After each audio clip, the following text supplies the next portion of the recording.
Baik, selamat pagi. Assalamualaikum warahmatullahi wabarakatuh. Salam sejahtera buat kita semua. Ya, sebelumnya saya perkenalkan diri, nama saya Misnan, Pak. Asli Lombok. Nah, asli Lombok, cuman sekarang di sini baru, Pak. Baru 10 tahun. Ya, baru 10 tahun. Ya, dari Lombok Barat, Pak, saya. Ya. Ya, itulah Pak, hampir mirip bahasanya dengan Bali. Ya, kebetulan saya kalau berbicara jurusan, saya lulusan UTS, Pak. Ya, Universitas Tengah Sawah. Ya. Iya, gelarnya SAG, Pak. Sarjana Alam Gaib. Karena begitu ngomong organik berkaitan dengan barang gaib, Pak. Salah satu contoh ketika Bapak ngomong organik tentang bakteri, petani akan acungkan tangan. Pak, rupanya bakteri seperti apa? Gimana kita bisa menjawabnya, Pak? Nah, sehingga kami bilang ke petani, Bapak untuk menjawab gimana rupa bakteri, tumpukan aja jerami di pematang sawah. Jangan disentuh tangan selama 3 bulan, apa yang terjadi? Kata petani, hancur, Pak, jadi tanah. Nah, itulah pekerjaannya bakteri. Orangnya tidak nampak, tapi hasil kerjanya nampak. Nah, makanya petani bilang, Pak, kita sebut aja lah makhluk halus. Selesai oleh petani makhluk halus. Ya. Baik, Pak, sekarang kita akan berbicara organik. Tentunya ke petani. Bapak mau jadi pelopor organik ke petani. Sebelum kita mengarah ke organik, saya mau tanya ke Bapak. Bapak nanti mau ke ini petani. Dan kenapa di Indonesia kok dinamakan petani, Pak? Saya tanya, kenapa di Indonesia dinamakan petani? Karena bukan TNI. Selain itu? Ya. Jadi ini yang perlu kita tanamkan ke petani. Ya. Pengusaha, Pak, ya. Jadi versi kami, kenapa di Indonesia dinamakan petani? Sejalan dengan organik. Petani itu pengelola tanah air negara Indonesia. Ya. Pengelola tanah air negara Indonesia. Kalau Bapak bukan pengelola, penjaga, Pak. Ya. Itu, Pak, ya. Nah, sehingga petani bisa disebut tulang punggung bangsa. Karena apa? Kalau petani mogok nyawa satu musim tanam, kelaparan kita, Pak. Ya. Impor dari Vietnam, Pak. Baik, untuk berbicara organik, ada yang tahu organik itu apa sebelumnya, Pak? Apa yang dimaksud dengan organik? Apa yang dimaksud dulu dengan organik? Karena nanti akan ditanya oleh petani. Akan hancur oleh tanah. Akan hancur oleh tanah. Selain itu? Ya, jadi Bapak nanti nyuruh petani bikin kompos, menggunakan kompos ke sawah, petani akan nanya, Pak, manfaat kompos untuk apa? Ini yang perlu, banyak program, Pak, tentang organik nggak jalan. Karena dikasih kompos, petani tidak tahu, tidak dikasih tahu manfaatnya. Jadi manfaat, kalau berbicara organik, kita lebih cenderung belajar tentang bagaimana organisme, Pak. Kaitannya dengan organisme ini berarti hidup, Pak. Bagaimana ini hidup? Ya. Kaitannya organisme tentu ada di tanah. Jadi kehidupan di dalam tanah. Yang salah satunya perlu makan. Saat ini yang diberikan oleh petani, makanan bukan untuk tanah, tetapi makanan untuk tanaman dalam bentuk pupuk kimia. Sehingga cacing sudah jarang di sawah. Kodok, jangkrik sudah habis. Padahal dengan adanya cacing, kodok, jangkrik, itu adalah musik bagi tanaman. Tanaman gak hanya gemuk makan urea, tetapi perlu ada musik, Pak. Nah, musiknya gak perlu nyetelin pop, rock, dangdut, Pak. Kasih aja kodok, jangkrik di sawah. Itu adalah musik. Karena di bawah daun semua jenis tanaman, di bawah daun semua jenis tanaman termasuk padi, ini ada namanya stomata. Ini akan merangsang, membuka dan menutup dengan adanya suara. Suara-suara. Makanya kalau di Sunda disebut kolecer. Tahu kolecer, Pak? Baling-baling. Baling-baling itu adalah untuk mensiasati kodok jangkrik yang mati oleh pestisida. Yang buat pestisida tahu orang mana, Pak? Monsanto, Syngenta, Bayer. Nah, itu yang notabene bukan orang Indonesia. Itu. Ya. Iya. Itu Pak organik. Jadi yang kita kedepankan di organik ini bukan makanan untuk tanaman, tetapi makanan untuk tanah.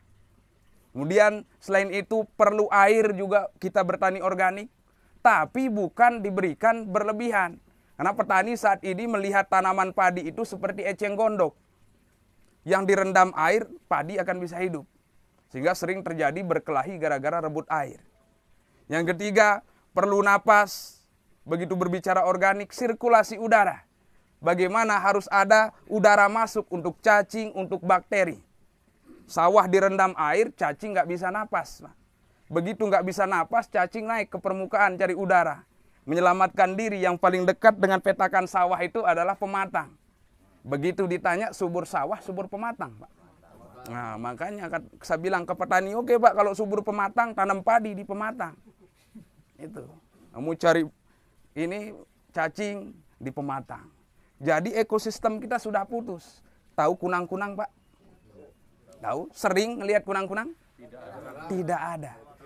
Kalau dongeng ke anak kecil, kunang-kunang berasal dari mana, Pak? Kukunya orang mati. Kenapa? Dari kukunya orang mati karena keluarnya dari kuburan. Kuburan itu daerah steril, Pak. Pernah ngelihat orang nabur urea ke kuburan, Pak? Atau nyemprot pestisida ke kuburan?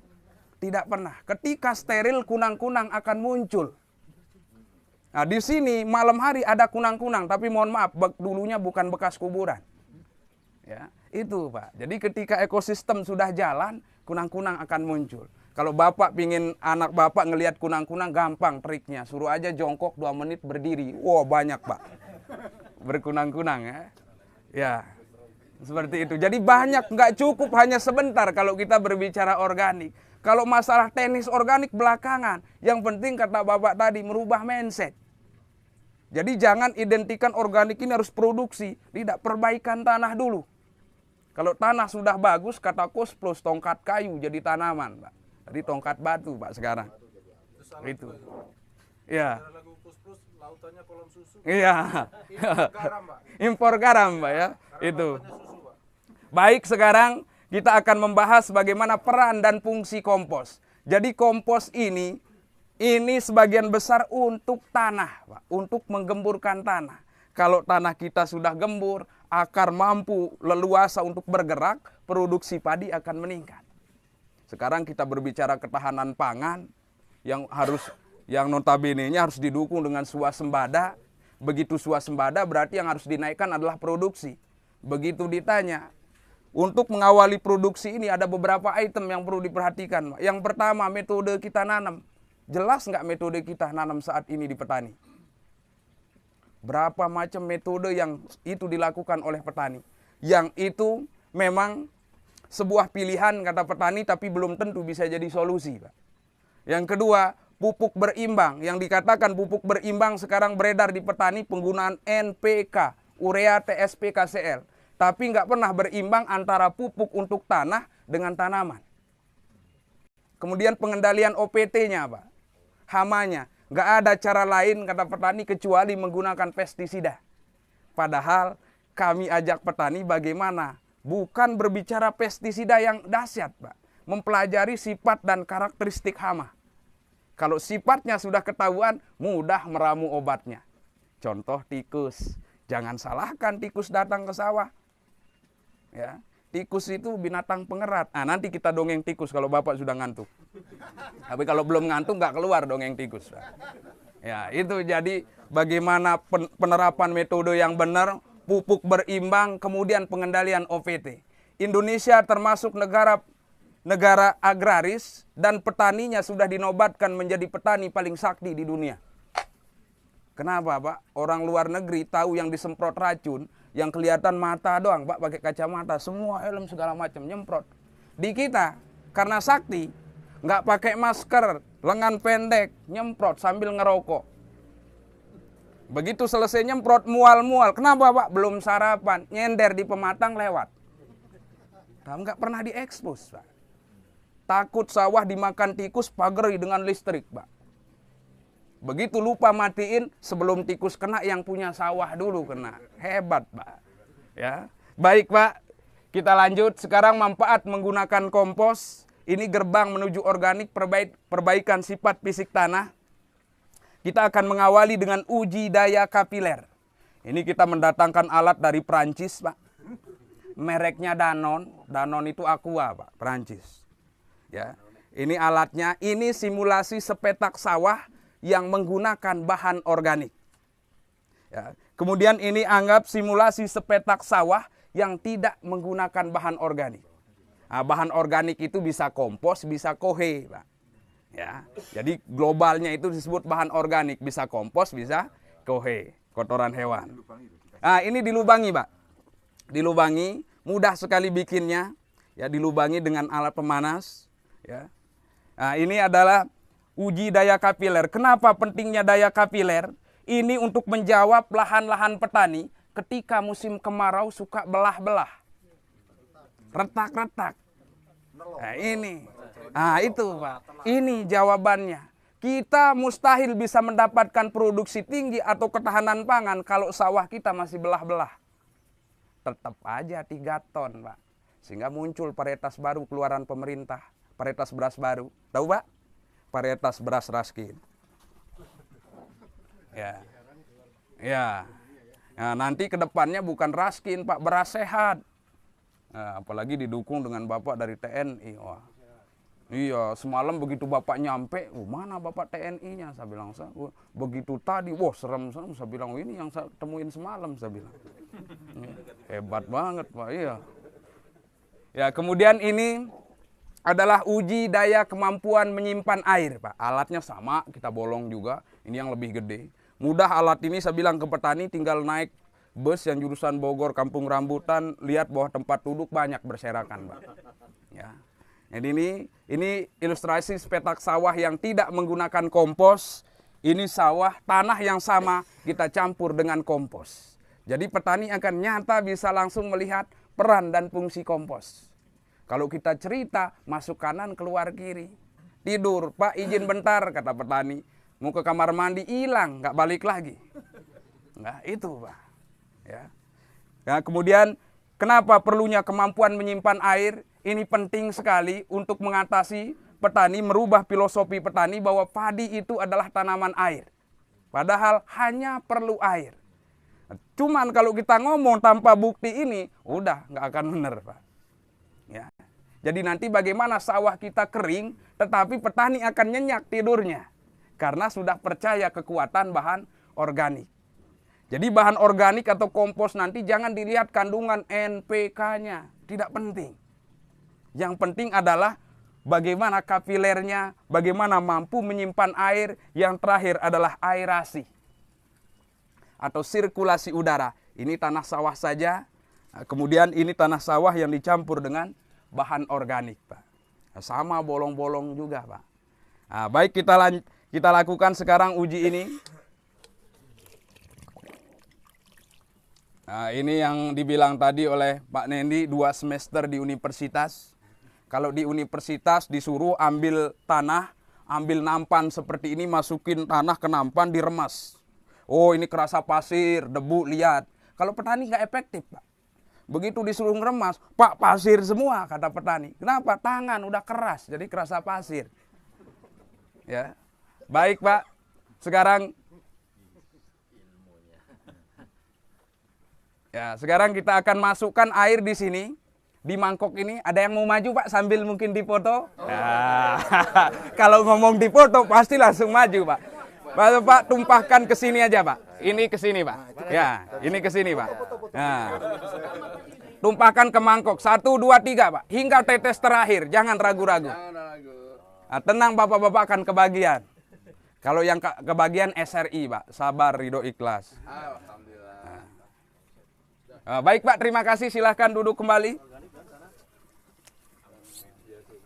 Ya, ini tanah biasa, tanah sawah yang puluhan tahun dan tiap waktu menggunakan pupuk kimia, NPK, dan pestisida sintetis. Kemudian tanah yang sama kita akan kasih dengan bahan organik. Karena nanti di petani akan muncul pertanyaan, Pak, perlu berapa musim untuk langsung bisa organik? Ini jawabannya, Pak. Ya. Jadi nanti bagaimana pergerakan air resapan air dari bawah ke atas, Pak. Nah, seperti ini, Pak. Dengan adanya bolongan kan kelihatan, Pak. Kalau nggak dibolongin dijamin sampai bulan depan nggak akan naik airnya, Pak. Ya. Wah, itu, Pak. Ya. Sampai monyet pakai batu ali juga katanya, Pak, kan tadi, ya. Baik, Pak. Ya, jadi ini simulasi sepetak sawah yang tidak menggunakan kompos, ini yang menggunakan kompos. Nah, ini air ini kalau kita musim hujan seperti saat ini, kita buat lubang di tengah sawah akan ketemu air bawah tanah. Ini ilustrasi air bawah tanah, Pak. Tapi begitu musim kemarau, kita buat lubang di tengah sawah sampai sedalam 1 meter, nggak ada air. Begitu nggak ada air, indikator di atas belah-belah. Yang jadi pertanyaan bagi petani, kemana perginya air itu sehingga sawah kita belah-belah. Nah, sekarang pertanyaannya kemana pergi airnya, Pak? Apakah ke bawah, ke pinggir, atau ke atas? Kalau melihat seperti ini berarti naik ke atas atau menguap. Ya. Berarti kalau menguap naik airnya sampai di sini basah, kemudian akan ke atas. Itu sama dengan membuang air. Yang diinginkan oleh petani, airnya yang disimpan di bawah tidak basah sampai permukaan. Kira-kira kalau air naik dari bawah ke atas, ini lewat apa, Pak? Pori-pori tanah. Yang jadi pertanyaan saya, banyak pori atau sedikit pori yang membuat air dari bawah cepat naik, Pak? Ya? Banyak pori. Berarti kalau banyak pori, air dari bawah ke atas cepat naik. Kalau banyak pori, tanah kita padat atau gembur, Pak? Gembur. Berarti dengan banyak pori, tanah kita gembur, air akan cepat naik ke atas. Berarti kalau cepat naik ke atas, cepat juga sampai permukaan. Membuang air. Jadi kalau gitu, kalau sedikit pori, padat atau gembur, Pak? Padat. Baik, kita lihat ilustrasi sedikit, Pak. Anggap ini adalah sumur. Ya, sumur kalau kita naikkan airnya ditimba pegel, Pak. Sekarang keluar mesin air. Mesin juga harus dengan bantuan pipa, Pak, paralon. Paralon, anggap spidol ini adalah paralon bawah. Sini mesinnya. Paralon itu kira-kira hanya punya satu lubang di ujungnya atau banyak di pinggirnya? Hanya satu di ujung. Begitu satu di ujung, kita hidupin mesinnya, kencang tidak airnya naik? Kencang, dengan satu lubang. Nah, sekarang lubang yang satu airnya kencang, diperbanyak lubangnya di pinggir. Naik tidak airnya? Tidak naik. Berarti yang membuat air naik banyak pori, sedikit pori, Pak? Sedikit pori. Kalau sedikit pori, tanah padat atau gembur? Padat. Yang selama ini belah-belah adalah tanah yang padat karena tidak ada pori-pori. Untuk membuka pori tidak bisa urea, TSP, KCl, tetap bahan organik. Itu, Pak. Sekarang urea ada yang palsu, NPK palsu. Pernah nggak ngedengar kotoran sapi palsu, Pak? Tidak. Nah itu, jadi menghindari yang palsu. Nah, nggak ada kotoran sapi yang palsu, Pak. Nah, kemudian di sini air naik ke atas, Pak. Ya, begitu air naik ke atas, ya seperti ini. Apakah hanya air saja yang naik ke atas? Mungkin Bapak kalau melihat di sawah tergenang, suka ada yang seperti warnanya seperti kalau minyak ditumpahin di air, Pak. Suka ada seperti merah. Ya, itu kira-kira apa itu, Pak? Ya, itu adalah zat besi. Ya, zat besi. Zat besi ini makanan untuk tanaman. Cuman diambilnya hanya sedikit. Maaf, contoh kita, Pak. Begitu makan perlu nasi kan 1 piring. Perlu setiap hari wajib ada garam, Pak. Apakah begitu makan nasi 1 piring, garam 1 piring, Pak? Tidak. Ya, nasi 1 piring, garam seujung sendok, Pak. Enak makan. Tapi sekarang dibalik, garamnya 1 piring, nasinya seujung sendok. Yang terjadi, Pak? Ah, itu banyak padi kita setruk, cuman petani tidak tahu itu padi lagi ngomong. Jadi keracunan logam berat. Kenapa? Air naik ke atas, Pak. Air naik ke atas, logam berat pun naik. Tes. Tes. Oh, perlu deket, Pak. Ya. Nah, suara saya udah kencang, Pak. Biasa neriakin burung di sawah, Pak. Itu, Pak. Jadi banyak kelebihan menggunakan kompos. Ya. Begitu air naik, logam berat ikut naik. Sehingga tanaman begitu kurang pupuk, kurang NPK, logam berat yang diserap. Daun tanaman berdampak. Produksi nggak bakalan bagus. Yang ada daun hijau, buahnya kosong semua. Itu. Nah, tetapi setelah dikasih bahan organik, bagaimana air akan cepat juga naik ke atas tetapi tidak sampai permukaan. Bahan organik ini seperti busa, Pak. Begitu dilepas di air, dia cepat nyedot air. Tetapi kalau sudah titik jenuh, dia akan berhenti.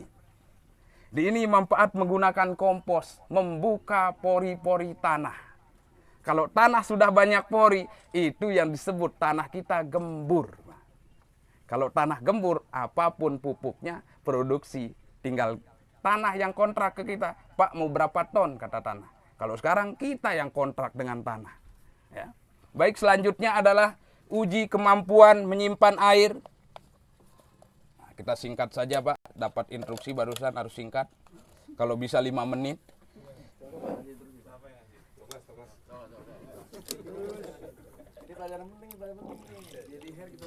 Ya. Sekarang, Pak, ini tetap tadi bolong, Pak ya. Sekarang ada yang mau maju, Pak, 2 orang. Ya. Dipoto loh, Pak. Ya, satu lagi, Pak. Ini sambil dipegang, Pak, takut tumpah. Ya. Ya. Yang diganggu tadi malam, yang diganggu. Boleh, Pak. Ya. Baik, Pak, langsung, Pak. 1, 2, 3.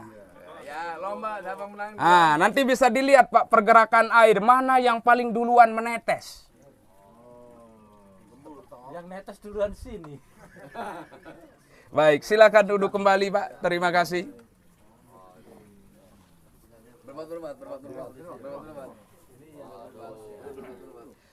Jadi bagaimana pentingnya bahan organik membuka pori, air dari bawah lambat ke atas, air dari atas kita lihat. Apakah akan lambat atau cepat? Akan cepat. Ya, ini dengan gravitasi. Kita lihat mana yang paling duluan untuk menetes. Nah, yang kita tumpahkan tadi 500, apakah yang turun 500 atau setengahnya? Ya. Ini dengan sudah menetes, Pak. Lebih cepat ya. Lebih cepat. Sehingga tidak menimbulkan genangan di sawah walaupun hujan besar ya atau irigasi berlebih, banjirnya sebentar. Ya, makanya Jakarta kalau pingin nggak banjir taburin kompos, Pak. Jalan tol lubah jadi kompos, Pak. Ya. Dulu yang nyeting Jakarta itu nggak pengalaman, Pak. Jakarta itu cocoknya jadi sawah, Pak. Kan mudah ngirigasikan dari Bogor kan, Pak. Gitu. Iya. Makanya kan sekarang ada program biopori, Pak. Buat lobang, dikasih sampah-sampah. Cuman volume debit air sekian ribu liter, hanya bioporinya hanya 2. Nggak muat nampung, Pak. Tulisannya ke sini. Masukkan ke sini. Praktek di satuan itu. Ya, nanti ada videonya, Pak. Oh, videonya. Iya. Ada videonya, Pak.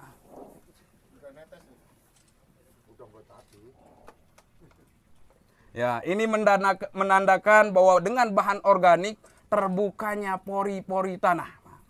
Ya, terbukanya pori-pori tanah untuk akar tanaman leluasa. Ya, kemudian bahan organik ini juga bukan hanya untuk tanah, untuk makanan cacing dan mikroorganisme atau bakteri. Cacing ini, Pak, makhluk paling mulia. 24 jam kerja nggak pernah minta honor.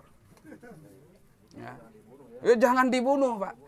Kalau banyak banyak cacing di sawah, Pak, itu kita tidak perlu khawatir naburkan pupuk SP36 yang ada di toko, karena kotoran cacing itu mengandung SP36 alami. Itu udah lengkap disiapkan oleh alam, Pak. Iya. Jadi seperti itu, Pak. Ini beda dengan ini, sawah ini yang tergenang seperti ini, Pak. Petani kita nyenyak tidurnya kalau melihat sawahnya terendam air. Ya, begitu petani ngelihat seperti ini, wah, nyenyak tidurnya. Dan ini nggak akan berkelahi gara-gara rebut air, petani kita nyenyak tidur. Sekarang kan sensitif masalah air, Pak. Begitu sawah petani kering, jam 2 malam keluar bawa golok. Begitu air nggak dapat, saling bacok di sawah, Pak. Karena menganggap padi itu eceng gondok yang hanya bisa hidup kalau direndam air. Padahal hanya perlu air. Seperti itu. Ini tanah kita padat. Padatnya tanah kita bukan hanya dari penggunaan pupuk kimia. Terus menerus digenang seperti ini, air punya berat, Pak. Sehingga menekan tanah jadi tambah ke bawah, Pak. Akar berada di sini. Begitu digenang, apakah tidak busuk akar tanaman? Busuk. Tanaman makan 85% lewat akar. Ketika akar busuk, nggak bakalan benar produksinya. Ya, seperti itu. Kemudian petani tabur urea, Pak. Wah, nggak usah pakai ini, Pak ya. Nah, kita matiin aja, Pak. Kemudian jelas kan, Pak, suara saya kenceng? Ya. Nah, petani sekarang tabur urea, Pak. Urea itu harus sepaket dengan air. Karena kalau tabur urea nggak ada air, percuma. Sehingga petani menggenang sawah tabur urea. Nah, kondisi musim habis ditabur urea, air yang campur urea menggenang. Lambat turun ke daerah akar. Ada panas, menguap. Jadi gas metan. Indonesia dapat juara ketiga. Penyumbang emisi gas rumah kaca. Hasil akhir daripada urea, CONH2 2 kali itu CH4, Pak. Menguap. Dari Sabang sampai Merauke, petani tabur urea, menguap metannya. Belum lagi dari pesta bakar jerami sehabis panen. Melebihi kebakaran hutan gambut, Pak. Jerami sekarang petani panen padi 5 ton. Jeraminya 2 kali lipat, Pak. 10 ton. 10 ton dibakar sama 5 ton dibawa pulang. Diganti, disuruh ganti dengan 300 kg urea. Sebanding tidak, Pak? Tidak sebanding 15 ton dengan 300 kilo. Tapi kalau 10 ton jerami dibikin kompos, dapat 7 ton kompos. Tidak perlu beli. Hanya dari jerami saja. Nggak perlu cari yang lain, cukup dari jerami saja. Nggak perlu harus ada kotoran ternak. Buat kompos kalau ada boleh, kalau nggak ada, nggak usah. Pak, yang paling bagus kotoran kelelawar, kata petani, kalau ada. Yang paling bagus, Pak, kotoran kambing, kalau ada. Saya bilang yang paling bagus adalah kotoran onta, saya bilang, Pak. Nah, jauh di Arab, Pak. Apa bedanya jauh di Arab dengan nggak punya? Ya. Nah ini, Pak. Kemudian begitu petani mupuk, air menggenang seperti ini, urea larut dengan air, kondisi bukan panas, hujan datang. Hanyut terbawa air. Sehingga yang terjadi hari ini mupuk, 2 hari kemudian hijau daunnya bagus, 2 minggu kuning. Begitu kuning, antem lagi dengan urea. Itu, Pak. Nah, kemudian ini yang cara organik, bagaimana bertani itu nanti kering seperti ini. Penggunaan air intermittent. Kita lihat, begitu kering seperti ini, begitu diremas banyak air. Ini yang diperlukan oleh padi, semua jenis tanaman diperlukan juga oleh cacing dan mikroorganisme. Kalau sudah tanah kita seperti ini, tinggal tanah yang akan kontrak, Pak, mau berapa ton. Kami udah biasa, petani nelpon, Pak, terima kasih. Alhamdulillah sekarang dapat panen real 13,5. Oh biasa, Pak, saya bilang. Loh, yang luar biasa berapa, Pak? 3 ton. Itu di luar dari kebiasaan kita, Pak. Ya, kalau 3 ton luar dari biasa, Pak. Ya. Ya, kita nggak usah muluk-muluk, Pak. 8 ton saja. Kalau untuk mencapai swasembada lebih, Pak. Nah, tadi yang kita tumpahkan 500, yang turun sekian, Pak. Tadi penuh ini, Pak, yang ditumpahkan, yang turun sekian. Sisanya disimpan di dalam tanah. Warna air yang kita tumpahkan bening, sekarang berubah jadi coklat. Ini ada kandungan nutrisi untuk tanaman, Pak. Nah, nutrisinya untuk tanaman sedikit dikompos, betul, tapi pengaruhnya yang besar. Itu, Pak. Ya. Ini nanti bercerita tentang organik, manfaatnya ini untuk kesuburan tanah. Kalau untuk tanaman baru ke pupuk cair, Pak, nanti. Ya. Nah, kemudian selanjutnya ini adalah aerasi, Pak. sirkulasi udara.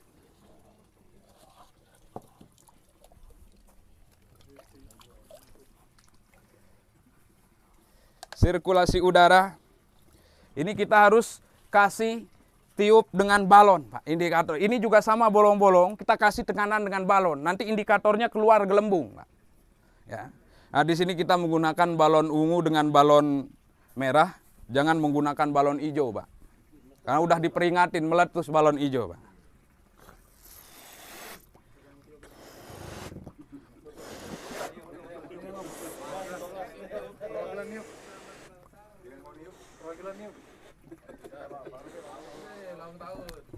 Nah, cukup, Pak. Ya, ini tanah sawah saja.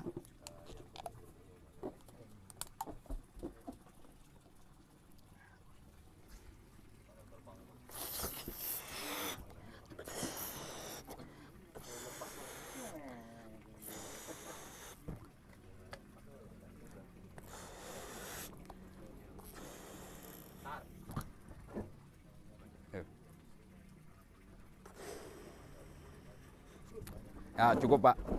Nah, kita lihat ini tidak ada gelembung. Ya, kita lihat yang menggunakan kompos, Pak. Ya, kita lihat yang menggunakan kompos. Langsung mengeluarkan gelembung.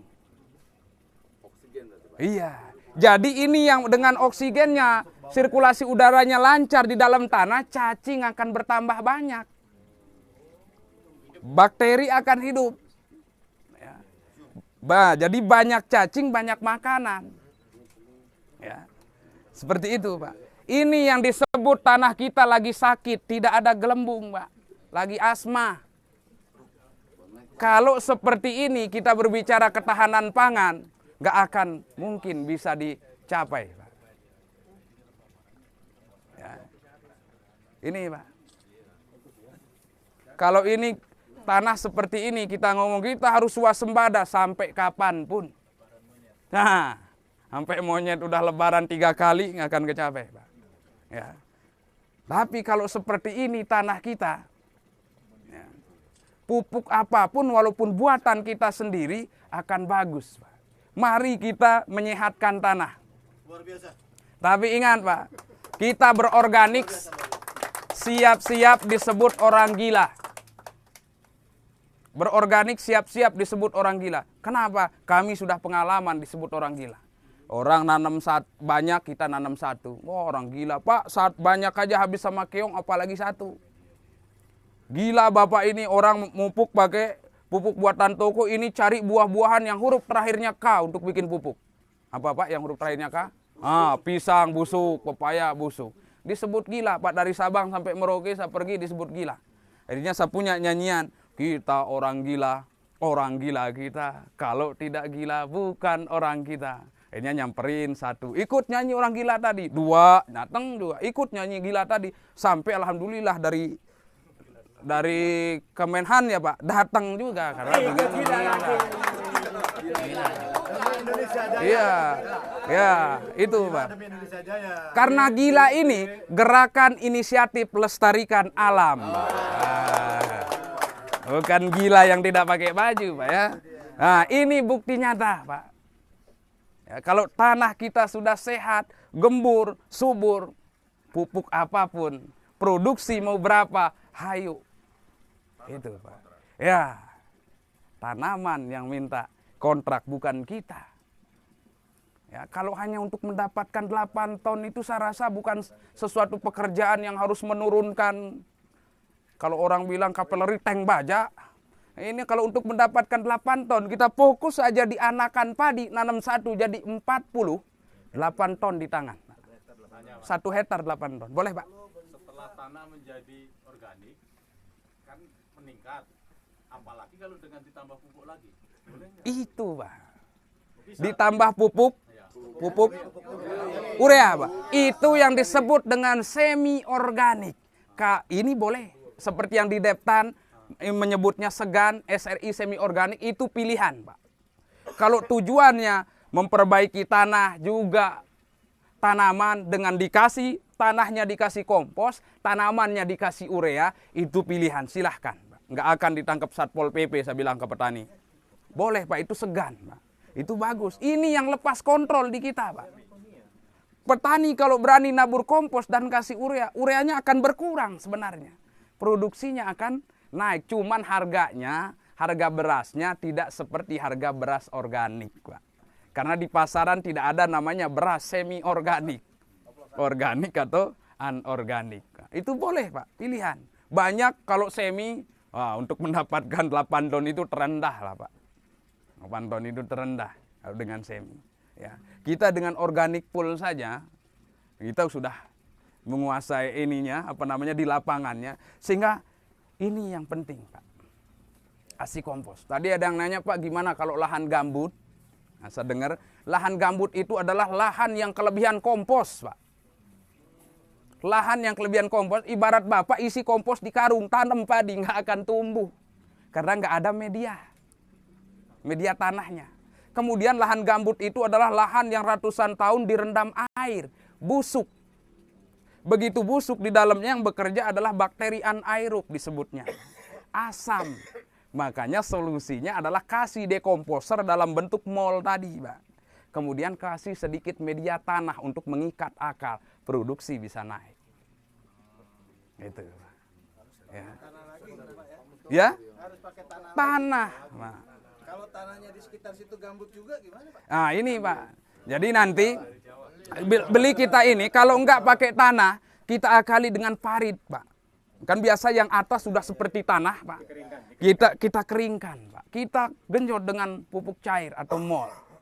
Yang buatan sendiri yang berfungsi sebagai dekomposer juga nutrisi untuk tanaman. Nah, yang sering kita anjurkan mol dari keong, itu, mol dari nasi. Ya, jadi kalau lahan gambut yang turun adalah praktisi, selesai Pak. Tapi kalau yang turun adalah ahli meja, nggak tahu Pak. Itu. Ahli hisab keren Pak, kebakaran. Itu. Kalau kita ini kan untuk sawah Pak ya? Iya. Sawah. Kalau itu tanah di luar sawah, tanah kebun, tanah apa, apakah seperti ini juga? Terus kemudian bagaimana formulasinya? Itunya tanahnya 1 hektar atau 1 lubang berapa? Baik. Baik Pak. Jadi ini semua globalnya bukan hanya untuk padi Pak. Bapak mau nanam tomat, cabai, timun dan segala macam, perlakukan komposnya seperti ini. Harus dikasih. Justru kalau tanam cabai, tomat nggak dikasih kompos, yang keluar adalah ada yang disebut domi mildew, karat daun. Kemudian yang disebut dengan layu fusarium atau layu bakteri. Pagi seger, siang layu, sore seger, 3 hari kemudian 1 hektar habis Pak. Kalau penyakit tidak ada pilihan lain kecuali tanah. Beda dengan hama. Itu Pak. Harus dari tanah dulu. Untuk dosisnya kompos ini saka Pak. Dosis kompos itu berapa ton per hektar saka? Sakarepnya. Lebih banyak, lebih bagus Pak. Anjuran kita 1 meter persegi 1 kilo. Kalau berbicara 10.000 meter persegi 10 ton Pak. Orang Jepang kenapa bagus? Dia menggunakan 4 kilo per meter persegi. Kalau kali 10.000 meter persegi 40 ton. Makanya dia ketawa ngelihat kita hanya 7 ton Pak. Jepang kan bahan baku kurang, di kita yang melimpah ruah hanya 7 ton, ketawa mereka. Itu. Mungkin ada pertanyaan lagi Pak? Pak, melanjutkan Pak ya. Kalau kita punya lahan umpamanya 1 hektar loh, kan kita tanam tapi bukan ini pohon buah umpamanya. Iya. Apakah hanya di sekitar lubang yang akan kita tanami saja dikasihkan kompos itu? Nah, kalau kita hanya tanam yang di sekitar lubang itu saja, berarti kan sekitarnya enggak itu Pak. Sedangkan Betul. jarak antara pohon buah tuh mungkin kita anggaplah 5 atau 6 meter gitu Pak. Itu gimana Pak? Lebih bagusnya ditebar semua. Karena kalau Bapak tanaman buah ditaruh di situ, akar itu manja. Udah ada di situ nggak akan berkembang. Tapi kalau semakin lebar, akar itu akan mencari. Terus sehingga pertumbuhannya semakin bagus. Ya, kecuali yang dicor, yang ditabu lampot, itu beda Pak. Kalau yang di lapangan atau di lahan, tabur saja Pak. Atau di lahan nggak mau bikin kompos, rumput-rumputnya masukin ke situ. Kasih semprot pupuk organik cair yang bersifat sebagai dekomposer, nanti akan hancur sendiri. Di situ. Ini boleh Pak.